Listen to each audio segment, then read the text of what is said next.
Bonjour à tous, j'espère que vous allez bien. Après de nombreuses vidéos sur la mythologie, qu'elle soit égyptienne, perse, grecque, maya, inca, etc., eh bien, il est temps de passer sur une des mythologies qui est la plus importante pour moi. Un peu comme la mythologie égyptienne, il va y avoir 10 milliards de vidéos, mais c'est pour le plaisir, c'est pour la science, c'est pour la passion. On part tout de suite sur la mythologie grecque. On commence par s'intéresser à la cosmogonie et à comment cette mythologie grecque s'est mise en place.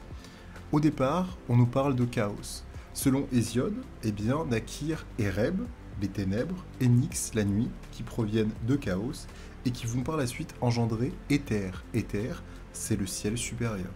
En plus d'Éther va naître Héméra. Héméra, c'est la lumière du jour. Éther et Héméra vont s'unir et vont donner naissance à Thalassa, ainsi qu'à Charon, le passeur des enfers, à Héléos, la pitié, et à L'épiphron, la prudence. Si on repart du début, si on repart de Chaos, eh bien, Gaïa va émerger de Chaos, la Terre. C'est une entité qui est considérée comme primordiale. Elle va engendrer à elle seule Ouranos, le ciel étoilé, Pontos, le flot, Ourea, les monts et vallées. Kouranos, par la suite, va arroser par des pluies fertilisantes. Les cours d'eau, quant à eux, vont donner naissance aux lacs, aux mers et à la végétation, ainsi qu'à tous les animaux qui vont convenir aux arbres, aux plantes et aux fleurs. Des étreintes de Gaïa et d'Ouranos vont naître des êtres moitié humains, les géants. Briarée, Kotos, Gigès, aux 50 têtes et aux 100 bras, ainsi que 3 cyclopes à l'œil unique. Ouranos, il haïssait ces enfants monstres qui se disputaient, jetaient des roches dans les océans et semaient le désordre. Il décida de les jeter dans les profondeurs des enfers. De leur fureur jaillit la lave en fusion des volcans. Gaïa mit donc 12 titans au monde, Océanos, Thétis sa sœur épouse, Hyperion et Théia, parents du soleil et de la lune et de l'aurore, Japet, le père d'Atlas et de Prométhée, Rhea, la mère de Zeus, Thémis, la seconde épouse de Zeus, c'est très bizarre d'ailleurs, Mnémosyne, la mémoire, Phoébé, la titanique des prophéties, et le benjamin Chronos, le père des 6 premiers dieux olympiens.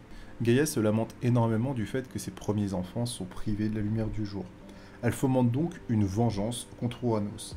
Elle donne une faucille tranchante au jeune Chronos et le convainc d'empêcher à tout jamais son père de nuire à sa descendance. Un jour qu'Ouranos se reposait, Chronos les bascula et jeta la faucille et les fragments sanglants de ses organes génitaux dans la mer.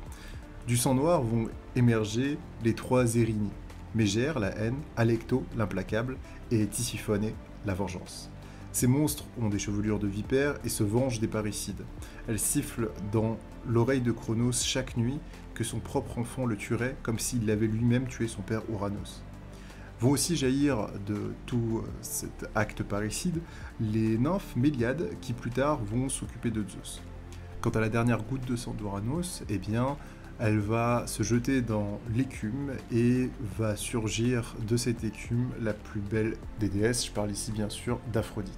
La castration d'Ouranos, eh bien, ça provoque une scission définitive entre le ciel et la terre. Les titans, ils vont décider de libérer les cyclopes du Tartare et ils vont faire de Chronos leur souverain. Chronos va épouser sa sœur, Rhea, mais effrayé par les prédictions des furies, il va engloutir les enfants qu'il va avoir. Dans l'ordre, Poséidon, Hadès, Héra, Déméter, Hestia, et ce dès leur naissance. Rhea réussira quand même à sauver son dernier enfant, Zeus, et à faire avaler une pierre à son mari. Elle confiera Zeus à la chèvre Amalthée, Ovide, on décida que c'était une nymphe, ainsi qu'à la nymphe Mélissa. Une fois devenu adulte, eh bien, Zeus fit vomir Chronos, qui rendit la pierre que Zeus déposera à Delphes, et cracha aussi ses 5 premiers enfants. Une guerre entre les dieux et les titans avec Atlas à leur tête va s'ensuivre pendant 10 ans. Une guerre si terrible qu'elle aurait, d'après les légendes, pu détruire l'univers. Zeus délivra les géants et les cyclopes qui vont lui offrir la foudre, ainsi qu'un trident à Poséidon et un casque qui rend invisible à Hadès. Gaïa, quant à lui, eut un dernier enfant avec Tartare, une créature monstrueuse et malfaisante. Il s'agit de Typhon, au corps cerné de vipères et surmonté de 100 têtes de dragons, que Zeus finira par anéantir. Une fois vainqueur, Zeus relègue Chronos et les titans dans le Tartare, mais il épargne les titanides. Atlas fut condamné à porter les cieux sur ses épaules, et dès lors, Zeus et les siens peuvent régner sur le monde, avec sécurité, et accueillir le reste de l'humanité.